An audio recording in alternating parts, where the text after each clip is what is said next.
Hi guys. Good afternoon to all of you.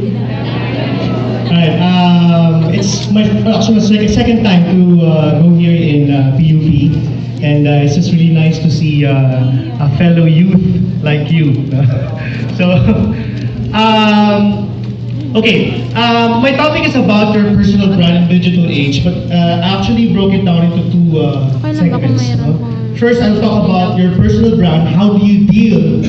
How do you come up with your own brand now that digital is really in? And later, I'll go to a topic where we try to understand the market that we're in. Because as entrepreneurs, syempre, kailangan natin na understood natin, kilala natin kung sino yung bagong merkado.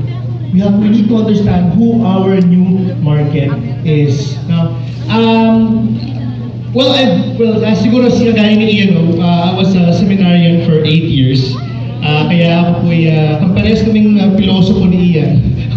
Huwag niyo kami tatanungin, no? Kasi baka mapilosopo. But my interest kasi is not much in the philosophy, but more on technology. And that's why I chased for the dream, and now I'm working for an insurance company, but more than that, what I do is I handle their social media and digital marketing initiatives. But of course, that's what I do every morning and every day. But what I do every night is different. I write about technology. So that's, for me, that's how I run after or I go to my dream. No? Now, my topic, as I mentioned earlier, the first part of my topic is about your personal brand in the digital age. And for this portion, next slide please. I'd like just to show you this disclaimer, but just move forward. Now, first is this. No? I'd like to quote Jill Celeste, no? About social media. Sino dito ang merong Facebook? Siyempre lahat naman tayo, no? Okay, almost all of us, no? And sino dito ang may Twitter? Okay? Sino din dito ang may Instagram? And by the way, if you're on Twitter or Instagram, you can take photos of my slides. No, just use hashtag GP on PUP. So GP on PUP. So para at least mamaya, what I can do at home is when I blog about this event, you might probably see your tweets there. So I'll just probably put it there na lang later. Jill Celeste said, social media is a fantastic way to show your brand personality, allowing you to authentically connect with customers in creative ways. Sobrang laki ng social media, it can either make you or it can even break you. Sino dito ang na-break na yung inyong personality because of social media? Sino dito ang naharas? Sino dito ang nabully sa social media? Taas ang kamay. No one will admit. But in some way, yung mga tipong nag-post ka, feel mo minsan, parang feeling mo maraming magla-like, hindi na like. Anong feeling? Anong feeling? Selfie ka, tapos ang ganda ng pagkakakuha mo, pero walang nag-comment. Yeah? But more than that, no, my topic is not about you doing the selfie, but it's about establishing your brand and how do you transcend your own personal brand to the social media space. Paano mo gagawin yun? Kung pogi ka sa feeling mo sa totoong buhay, paano mo yung ilalabas sa digital media, digital marketing, or social media, rather? Okay? Now let me proceed. Next, please. Alright, yes. Okay, I have a video here. It's about the gift. No? And in this story, it's about a story of a tree. I'm not sure if you can read it, if you can listen to it.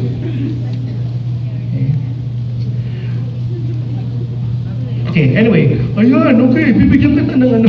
Okay, what happened there is this kid, no? This kid is actually going always to this tree. At yung tree na to, sabi niya, hey, laro tayo, sige. And then every time na naglalaro sila, what happens there is every time at the end of their play session, ang laging sasabihin ng tree ay, yes, I'm very happy. I'm happy. No? Come up, my tree. Come up, my trunk. play with me. And then after that, at the end of the day, the tree will always be happy. Okay? And then mga nakita nyo pa nga dyan, may nakalagay dyan na the tree loves the boy. No? And then eventually, this boy grew older. Naging teenager na si boy. No? Si boy, pumunta na siya, sabi niya ng tree, come, play with me. Okay? Go up my trunk. No? Ikot-ikot ka sa akin, parang kanta ni Sarah Geronimo. No? Ikot-ikot lang. Tapos, kunin mo yung aking mga apple. Eat my apples. No? So, syempre, ginagawa din naman na yun. No? Pero dahil medyo may edad na ng konti yung tree, ayaw na niyang kainin yung apple. Gusto kasi nung boy, may kitain na siya. Kasi gusto na niyang magkaroon ng pamilya. So, ang ginawa ngayon ng tree, nilaglag niya yung kanyang mga apple at binigay niya sa tree, sa boy. And the tree was very happy. Eventually, nung tumagal, medyo tumanda na ng konti yung boy. Pero sa tingin ng tree, siya pa rin ay yung boy na nakilala niya from before. Sabi ngayon nung tree, syempre as usual, sasabihin niya, hey there boy, come up my trunk, ikot-ikot lang, okay? Ikot-ikot lang, get my apples. Sabi niya, I don't need apples. I need a house. Okay? I need a house for me to be able to have my own house. No? Walang may offer ngayon ito. So, cut my trunk, sabi ng tree. Okay? Anong ginawa ng tree? Binigay niyo yung kanyang trunk, and the tree was, happy still. And then eventually, as years passed, no, this old geezer came back. Still, for the tree, he is still that young boy. Sabi ng tree, hey, come up my trunk. Okay? Ikot-ikot lang. Okay? Play with me. Pero ang sabi ngayon nung old geezer na boy, I don't need to play. I'm too old to play. I just need a boat. Gusto kong lumayo. So ang nangyari, as you can see there, binigay niya yung trunk niya. And the tree was still happy. And then, after that, bumalik na naman uli yung lalaki. This time, he's very, very old. Wala ka nang makukuha, di ba? Pero ang sabi pa rin ng tree, come, okay? Ikot-ikot lang. Hindi ka na pwedeng pumanik. Alright? But you know what? Ang sabi nung boy, I'm too old. I can't ikot-ikot anymore. No? Ang sabi ngayon ng tree, siguro sa isang stump na katulad ko, I can still make you happy. Come, sit down. Sit with me. Okay? And after that, at the moment when he sat down, what did the tree feel? Happy. Still happy. Okay. What can you derive from this story? The reason why I'm telling you this story because in establishing your own brand, everything starts with a story. How you are right now, how you look, how you transcend, and how you even manage your business, there is a story behind it. And at this point, you may move forward, sir, please. The main takeaway of the experience, sa tingin nyo, ano kaya ang main takeaway of the experience? Other than happy. How about you, ma'am? Ano po sa inyo? What can you derive from the story? Yes.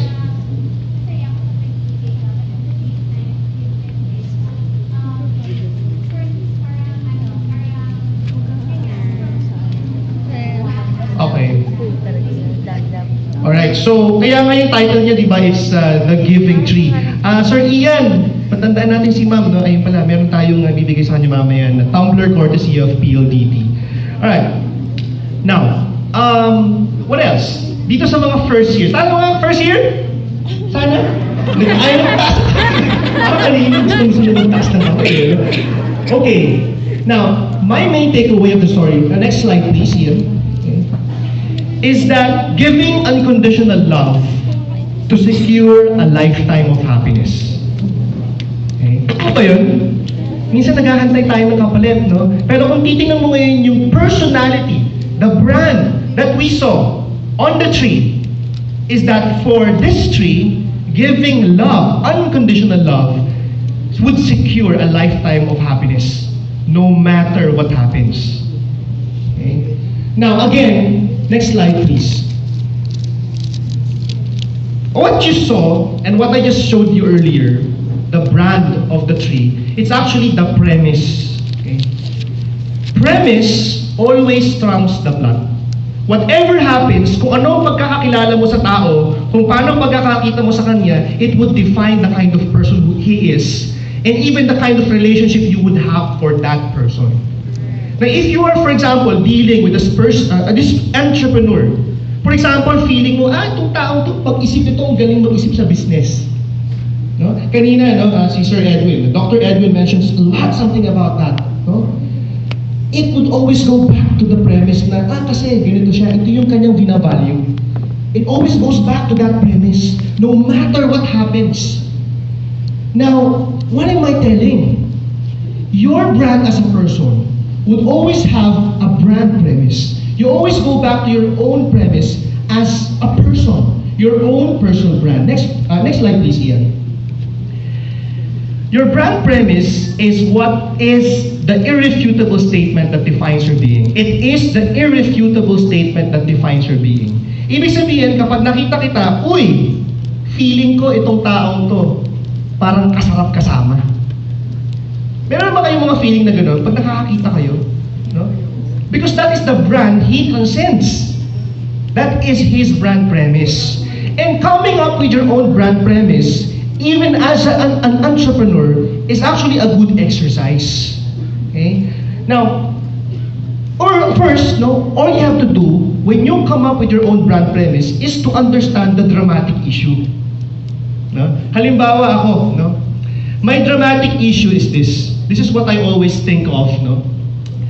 Becoming great and different at something sometimes negatively affect relationships at work. This is my dramatic issue.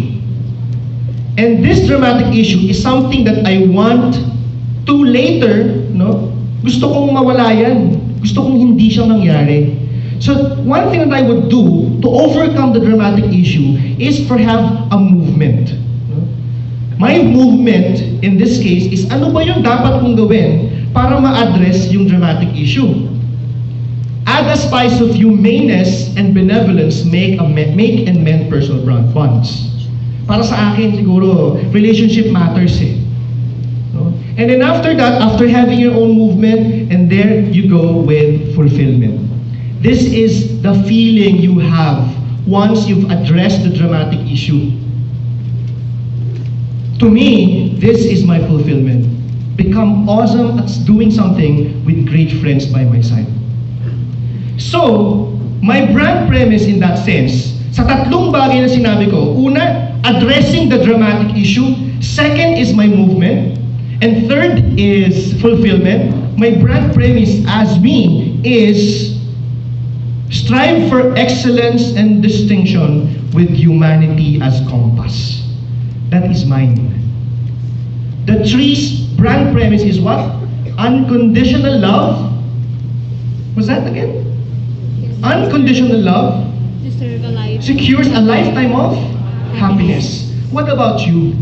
Because what happened with the tree, kaano mang nangyari from the time na bata pa yung kanyang kaibigan, hanggang siya ay stump na lang, you can always see that premise on the tree. How about you?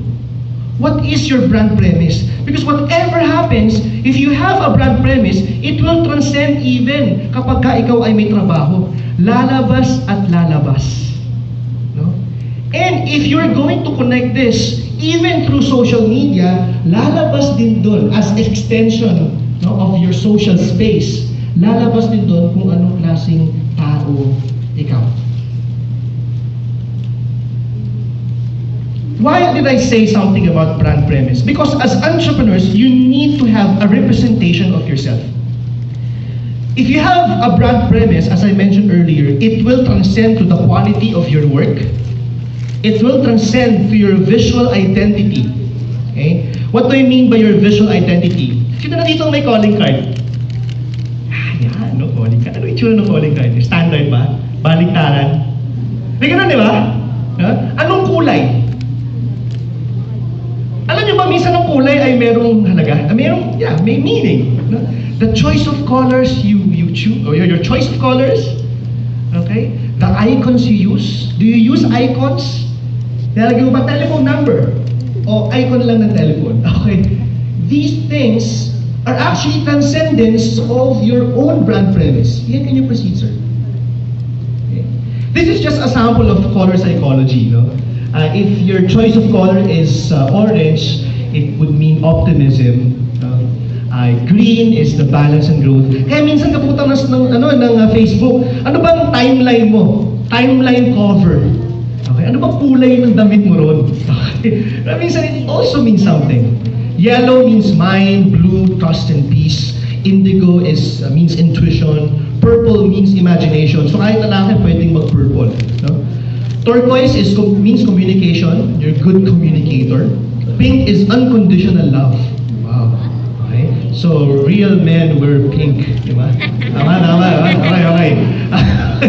Magenta means harmony. Gray means compromise. Silver means energy. Gold means success, white is complete, and black means hidden. Uy, black. Totoo ba? Hindi naman siguro lahat tama, no? But I think at least there's a hint of truth in this. Can you please go back, sir? Okay.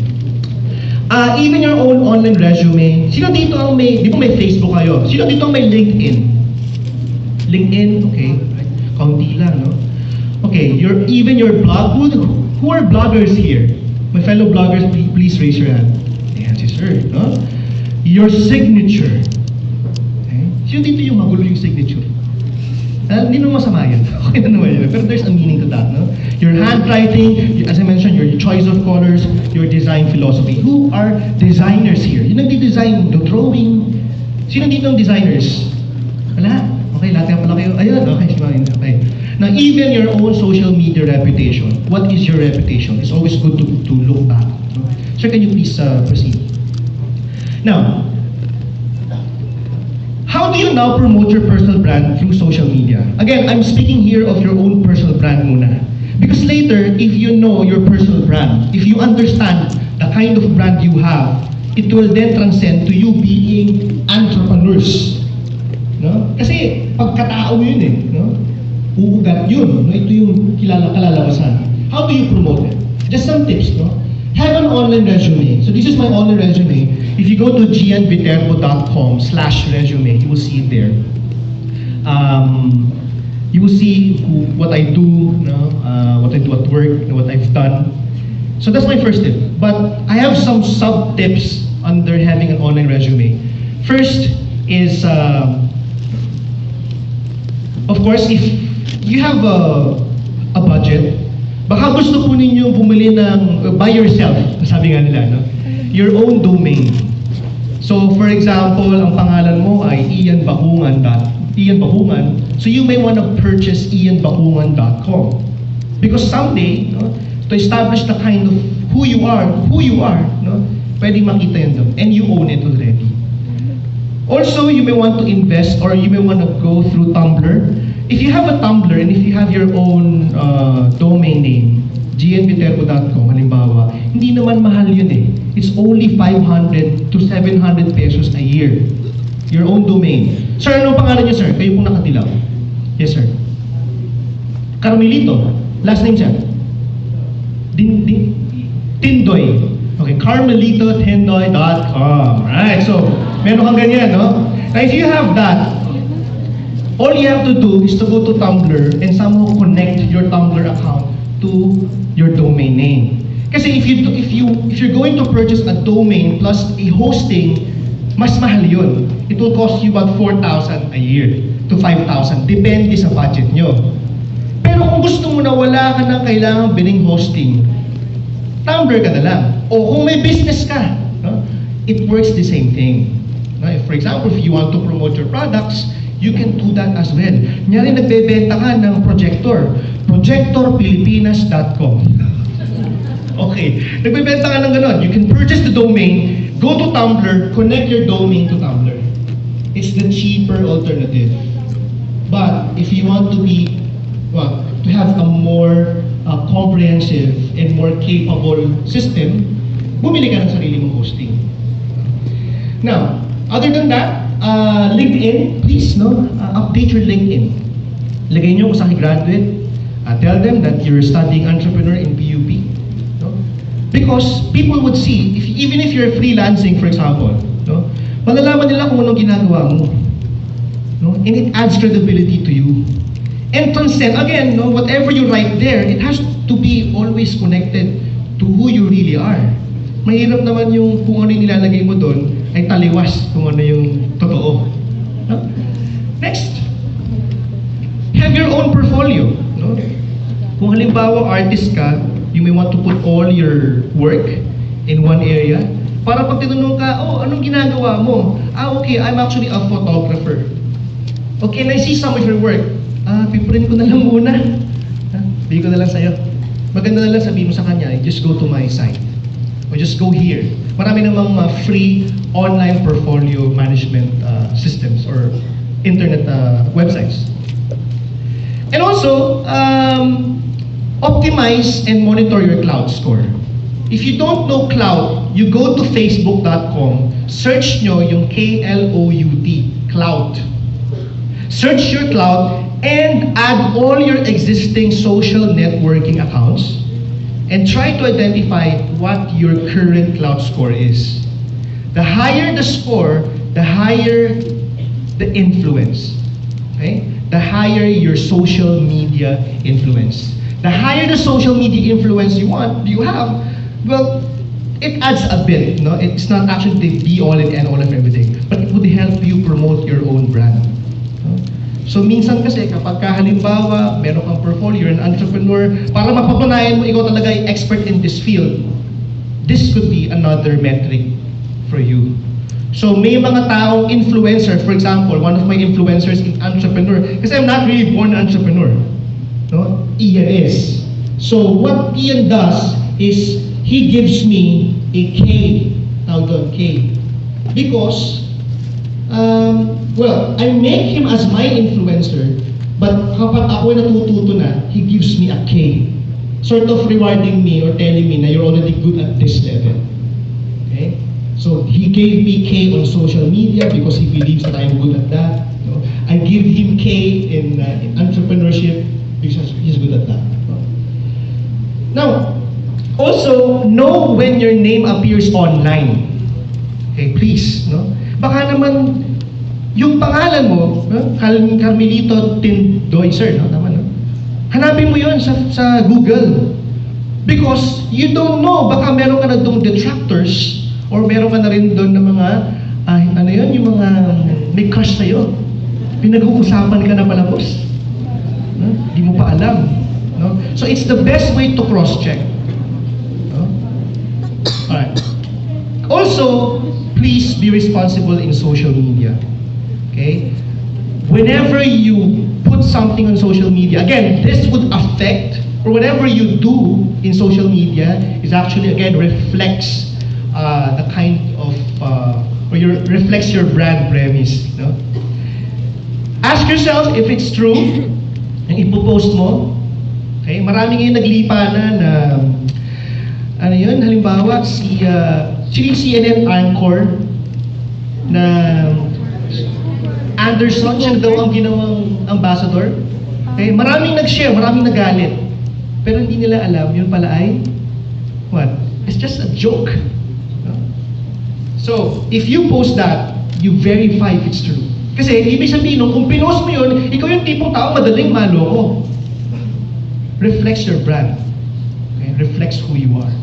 Is it helpful? If it won't help anyone, don't post it. Okay? Is it inspiring? No? Halimbawa, yung naging talk kanina ni Dr. Edwin, you think it's inspiring? Yes. If it is inspiring, you may want to share it. Okay? So that other people would know. Is this venue inspiring for you? No? Is this a very good learning venue? Then you post it. Is it necessary? Kailangan ba? And lastly, dinagdag ko lang ito, is it kind? Kasi minsan, sobrang gulo na. No? Ang dami ng gulo ng mga news na natatanggap, patay dito, patayan dyan, no? Rape dito, no? Sakitan dyan. Tapos dadagdag ka pa sa negativity. Okay. So if it will not help anyone, please don't post it. Because whatever you do in social media will affect your brand. Okay?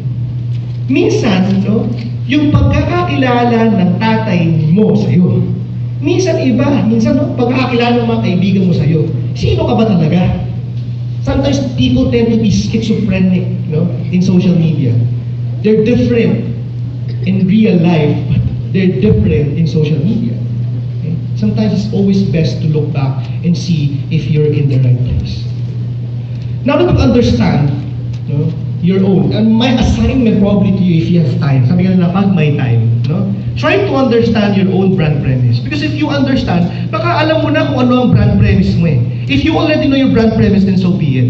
It will automatically transcend. You don't need to do it in parang book form. No? Di ka kailangan maging bookish. Kung alam mo na yun, then go. But at this point, if you already know your personal brand, you have to understand as well the kind of market that we already have as well. Alam niyo ba na yung dati, noong 1970s na market, na marahil ay tinuturo ng mga professors noon, iba na ngayon. Here, I will show you the traditional market and the new market. I will introduce to you, it's a term that Google research, ZMOT. Ayoko pong simutin yung utak ninyo, no? But I'll try to be very objective and easy to understand. ZMOT means zero moment of truth. Can you repeat that once again? Zero moment of truth. Ito, yung pagkawala ng bagay, na moment, no? Na mangyayari pa lang. Bago pang mangyari, may nangyari na. The zero part, the alpha part. No? Before step 1 happens. Dati kasi, ang tao, pag bibili ng bagay, dun na siya mamimili. Di ba inanay natin, di ba? Pupunta ng grocery, no? Marahil, kaunti itong may listahan. Pero kapag ka nagpunta ng grocery, ang gagawin niya, kukunin niya kung ano yung gusto niya. Especially, gusto kung kailangan, normally yan, listado na eh. Yeah? Pero pag gusto, dampot dyan, dampot dito.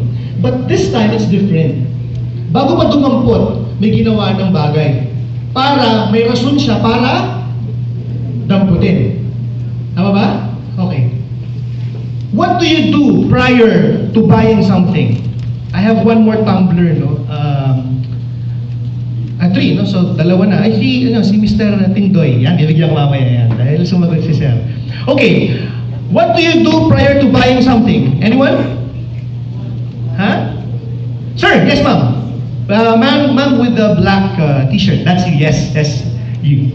Yes, ma'am. What do you do prior to buying something? You list. Okay? When you list down, what was the reason? Bakit mo na-lista yun? Ano yung una mong ginawa bago siya ilista? Kasi kinakailangan mo, no? Most of the time, yes, please, laki ito mamaya, no? Meron ka sa aking tumbler. Yan yung tumbler na yun, eh. We research, di ba? Kaya ngayon, naglipa na ang tech vloggers. Naglipa na ang travel vloggers. Di ba? It's not bad, no? It's not bad. Because it gives you a lot of options. Di ba? Bibili ako ng isang brand, no? Halimbawa, O+. No? Maganda ba yung O+? Talaga bang American company yan? Minsan nag-research tayo. We do research before going to the store. Going to the store and making that decision to buy it is the first moment of truth. Researching is the zero. Can you proceed? You are the best example of a pragmatic consumer because you research first. Nagiging practical ka bago ka bumili. No? Iniisip mo muna. Minsan nga kapag bibili ka, 4,000 worth na telepono, tapos isa rin na telepono na worth 9,999, first, parehas na processor. Parehas na mabilis. Anong bibilin mo? Mura. Di yung 4,000 na. Kung masisira din naman yan after 6 months, at least makakadalawang telepono ako sa isang taon. At the price of the other one, na 10,000. Am I right? Okay? You are a best example of that. No? And also, today, you are not behind your competition. If you are, as an entrepreneur, no? You are not behind your competition, you are not behind the technology, you are behind your consumer. So you always have to think ahead. No? Ano ba yung dapat kong gawin para bago pa siya pumunta, may hakbang na ako? As an entrepreneur, you have to think of that. Kung nagbebenta ka ng longganisa, for example, anong gagawin mo? One example, sa release ng trend, for example. Doon pa lang sa may labas, example ito, out of the bat na isip ko. Sa labas pa lang, may poster. Yung poster, pag inamoy mo, amoy longganisa. Tapos sa baba pagbaba mo, doon yung tindahan. Dahil tinakam ka na ng longganisa sa poster na pwede kong tikman. Sa tingin mo, bibili ka? Maamoy. Sausaw mo sa suka. It's an example of a zero moment of truth. Please proceed. So, you need to think ahead. No? You need to create a stimulus. That's the challenge. Brands, entrepreneurs, businessmen nowadays need to think of the proper and best stimulus for their clients to act.